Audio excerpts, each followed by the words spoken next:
TNTET 2013 paper 2ல maths question ஆன்சரை பார்க்க போகிறோம். இதில் ஃபஸ்ட்டு கொஷின் என்ன கொடுத்துருக்காங்கன்னா 5/16, 3/8, 1/4, 1/2 இவற்றில் சிறியது எதுன்னு சொல்லி கேட்டிருக்காங்க. இதில் பார்த்தீங்கன்னா 4 ஆன்சர் கொடுத்துருக்காங்க.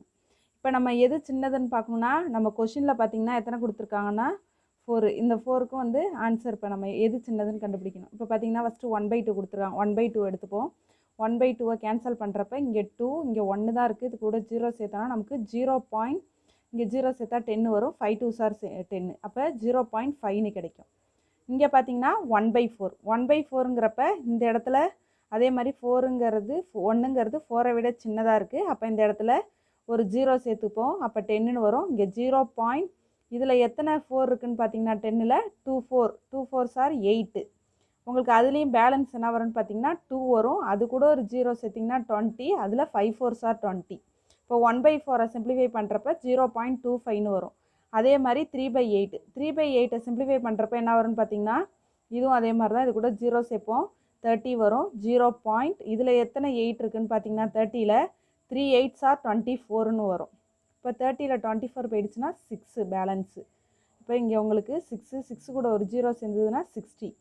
60ல் எத்தனை 8 இருக்குதுன்னு பார்த்தீங்கன்னா 7 8s are 56. அதுக்கப்புறம் 4 வரும். அப்புறம் 5, அதாவது 3 7 5ன்னு வரும். நம்மளுக்கு 2 டிஜிட் போதுங்கிறதால 0.37ஓட நிறுத்திக்கிறோம்.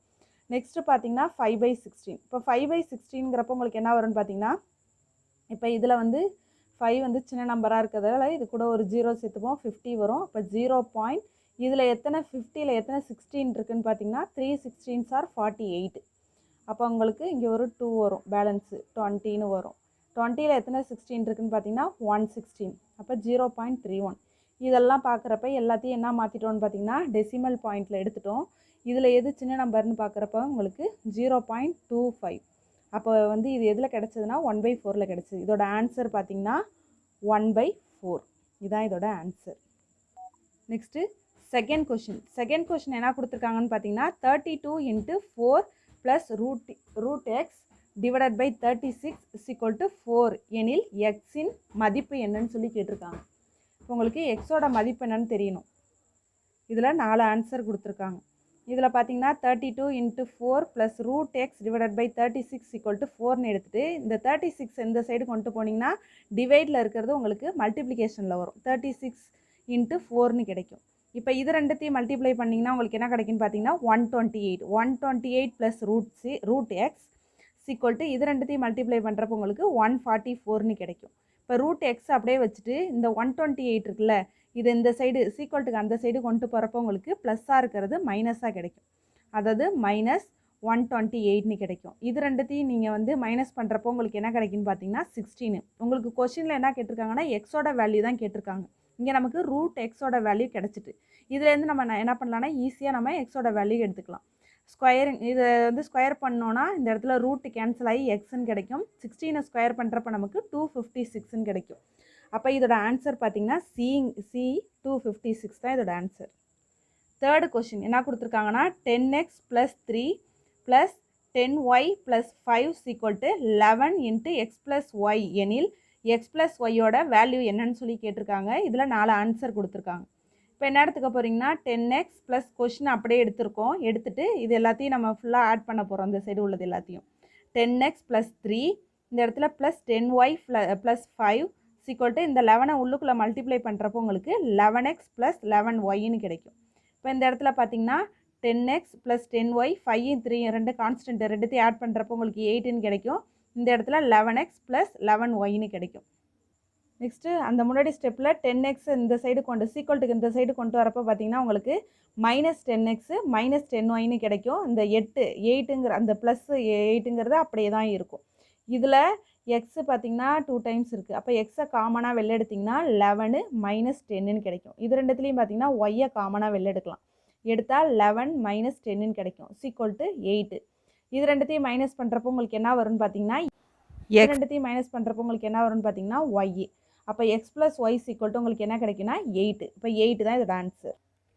டி தான் இதில் கரெக்ட். ஃபோர்த்து கொஸ்டின் என்ன கொடுத்துருக்காங்கன்னு பார்த்தீங்கன்னா √2 பவர் √3 + 5/2 டிவைட் √2 பவர் √3 - 1/2 மதிப்பு என்னன்னு கேட்டிருக்காங்க. இதில் 4 கொஸ்டின் கொடுத்துருக்காங்க. இப்போ பார்த்தீங்கன்னா கொஸ்டின் அப்படியே எடுத்துக்கிறீங்க. எடுத்துகிட்டு இதை ரூட்டை வந்து டிவைடில் எடுத்துக்கிறீங்க. √2 பவரில் √3 + 5/2 டினாமினேட்டரில் √2 √3 - 1/2ன்னு எடுத்துக்கிறாங்க. இது அப்படியே நியூமரேட்டருக்கு போகிறப்போ உங்களுக்கு எப்படி இருக்குன்னா டிவைடில் இருக்கிறது மல்டிப்ளிகேஷனில் இருக்கும். பவரில் ப்ளஸ்ஸாக இருக்கிறது மைனஸாக வரும். இங்கே மைனஸாக இருக்கிறது நியூமரேட்டருக்கு போகிறப்போ உங்களுக்கு ப்ளஸ்ஸாக இந்த மாதிரி கிடைக்கும். √2 பவர் √3 + 5/2 √2 பவரில் -√3 + 1/2ன்னு கிடைக்கும். நெக்ஸ்ட்டு பார்த்தீங்கன்னா ரெண்டுத்துலேயும் பேஸ் சேமாக இருக்கிறதால பவர் எல்லாத்தையுமே நம்ம ஆட் பண்ணிக்கலாம். 2 பேஸ்க்கு சேமாக ஒரே பேஸாக எடுத்துக்கலாம். அப்போ √2 மட்டும் எடுத்துக்கிறாங்க. பவர் எல்லாத்தையும் ஃபுல்லாக ஆட் பண்ணுறப்போ உங்களுக்கு √3 + 5/2 -√3 + 1/2ன்னு கிடைக்கும்.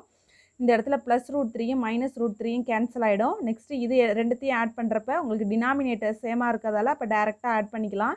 பண்ணுறப்போ உங்களுக்கு 6/2ன்னு கிடைக்கும். இப்போ இது ரெண்டுத்தையும் கேன்சல் பண்ணுறப்போ 1 2 2 3 2s are 6ன்னு கிடைக்கும். அப்போ √2³ கிடைக்கும். √2வை 3 டைம் ப்ராடக்ட் பண்ணுறப்ப 2 டைம் பண்ணுறப்ப √2 × √2 2ன்னு கிடைக்கும். இது √2 அப்போ 2√2ன்னு நமக்கு கிடைக்கும். இதோட ஆன்சர் 2√2. ஆன்சர் ஏ தான் கரெக்ட். நெக்ஸ்ட்டு 5th கொஸ்டின் என்ன கொடுத்துருக்காங்கன்னு பார்த்தீங்கன்னா cube √1000 - square √64 divided by cube √729 - square √81ன்னு கொடுத்துருக்காங்க. இதோட மதிப்பு என்னன்னு கேட்டிருக்காங்க. இப்போ இதெல்லாம் 4 ஆன்சர் கொடுத்துருக்காங்க. இப்போ நம்ம என்ன பண்ணலான்னா இதை வேல்யூ வந்து எடுத்து போடுவோம். இப்போ இந்த இடத்துல cube √1000 வருது. 1000ங்கிறத cube ரூட் எடுத்திங்கன்னா உங்களுக்கு என்ன வரும்னா 10ன்னு கிடைக்கும்.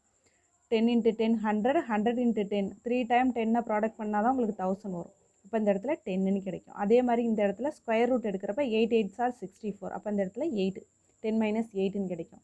இங்கே பார்த்தீங்கன்னா 9 3 டைம் அதாவது க்யூப் ரூட் எடுத்திங்கன்னா 729 க்யூப் ரூட் எடுத்திங்கன்னா 9ன்னு கிடைக்கும். 9 9s are 81 81 × 9 தான் 729 கிடைக்கும். அப்போ 9 எடுத்துப்போம். இந்த இடத்துல 81க்கு ஸ்கொயர் ரூட் எடுக்கிறப்போ உங்களுக்கு 9 9s are 81 அதனால் 9 கிடைக்கும். உங்களுக்கு 10 - 8ங்கிறப்ப 2 9 - 9ங்கிறப்போ உங்களுக்கு என்ன கிடைக்கும்னு பார்த்தீங்கன்னா 0 2/0 அப்படிங்கிறது வந்து வரையறுக்கப்படவில்லை. இந்த மாதிரி கிடைக்கும். இன்ஃபினிட்டின்னு கிடைக்கும். அதை வந்து வரையறுக்கப்படவில்லைன்னு எடுத்துப்போம். இதோட ஆன்சர் பார்த்தீங்கன்னா சி தான் இதோட ஆன்சர். 6th கொஸ்டின் என்ன கொடுத்துருக்காங்கன்னா 2400 சதுர மீட்டர் நிலத்தை 12 வேலையாட்கள் 10 நாட்களில் உழுது முடிப்பர். 5400 சதுர மீட்டர் நிலத்தை 18 நாட்களில் உழுவதற்கு எத்தனை வேலையாட்கள் தேவை அப்படின்னு சொல்லி கேட்டிருக்காங்க. இதில் 4 ஆன்சர் கொடுத்துருக்காங்க. ஃபஸ்ட்டு வந்து என்ன எடுத்துக்கிறீங்கன்னா எவ்வளோ வேலையாள் அப்படிங்கிறத இதில் வந்து 2 பேரை கம்பேர் பண்ணியிருக்காங்க. அப்போ மேன் 1 மேன் 2 இது வந்து மேன் டே ஹவர்ஸ் அப்படிங்கிறத ஈஸியான ஃபார்முலா வச்சு போட்டுடலாம். இது பார்த்திங்கன்னா வேலையாட்களை வந்து மேன் எடுத்துப்போம். 2 மேன் கொடுத்துருக்கதால மேன் 1 மேன் 2ன்னு எடுத்துப்போம். இது M1ங்கிறது மேன் 1 M1ங்கிறது 12 டேஸ் D1ங்கிறது ஃபஸ்ட்டு உள்ள டே செகண்டில் உள்ள டே இது D1 இது D2ன்னு எடுப்போம். D1 பார்த்திங்கன்னா 10 W1ங்கிறது ஒர்க்கு எவ்வளோ ஒர்க் ஆகிருக்குன்னு பார்த்திங்கன்னா 2400 சதுர மீட்டர் நிலத்தை தான் அவங்க வந்து உழுதுருக்காங்க. அப்போ இது ஒர்க்கு. நெக்ஸ்ட்டு M2 அப்படிங்கிறப்போ உங்களுக்கு எத்தனை வேலையாட்கள்னு 2வது தடவையில் தெரியல, அதை தான் நம்ம கண்டுபிடிக்கணும். D2 அப்படிங்கிறது எத்தனை வேலையாட்கள் அப்படிங்கிறப்ப இதில் பார்த்திங்கன்னா 18ன்னு எடுத்துக்கிறாங்க. நெக்ஸ்ட்டு W2 எவ்வளோ ஒர்க்கு நடந்திருக்குன்னு பார்த்திங்கன்னா அதை W2ன்னு எடுத்துக்கிறாங்க. இது 5400. இதுதான் இதோட formula man day by work.